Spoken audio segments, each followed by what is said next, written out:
Hello, welcome to Math Made Public. Today we're going to talk about proportional relationships. So, what does it mean for a relationship to be proportional? I have an example here. The X side of my table represents bags of chips, and the Y side represents how much those bags of chips cost in dollars. Okay. So, what we're looking for is something called the constant K.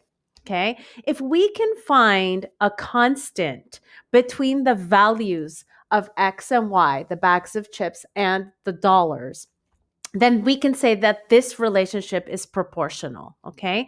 So as I'm looking at this table, I'm looking for a pattern, a multiplier between the X value, my number of chips, and how much they cost, the Y value.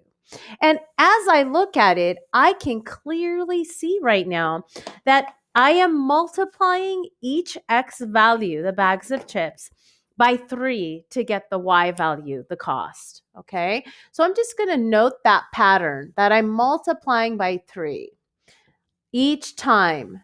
Okay. To get from my bags of chips to how much they're going to cost. This multiplier is called a constant.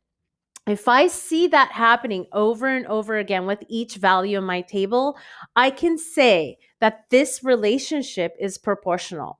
Okay. So, what's that also mean in real life? In real life, what it means is I can now figure out, well, how much is it going to cost if I were to buy 10 bags of chips?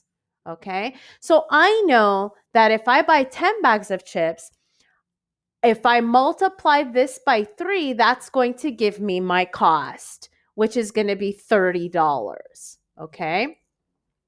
All right. So this K in this table equals 3. All right. Let's say I didn't easily find the K. I wasn't able to really see the pattern right away. What we want to take note of is the ratios. Okay. All these ratios between these values stays the same. So for example, if I can't eyeball what K is, I could create the ratio Y over X. And if I take each Y and divide it by the X value, each time it's going to give me the same answer. So for example, if I have 6 over 2, that's going to simplify to 3 over 1. Okay. And I can do that with each value. 9 over 3. Well, that's also going to simplify to 3 over 1. And that pattern is going to continue. Okay. Which represents that my K is consistent and this is a proportional relationship. Okay. This is also really a significant value here because this represents something called the unit rate. The unit rate means how much would it cost for one bag? And that's going to be $3. Okay. So this is called the unit rate. Okay, and that's really what's represented here as the multiplier or the constant. Let's say I want to write an equation for my proportional relationship.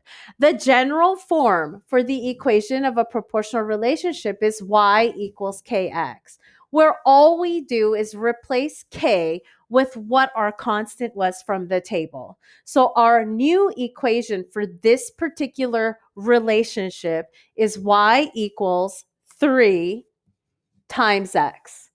Okay, so for each x value, I'm multiplying it by 3 to get the y. Okay, so proportional relationships can be really fun to work with, and it really represents a lot of what happens in real life, especially when you're buying things in a store. Okay, all right, learn it, teach it, pass it on.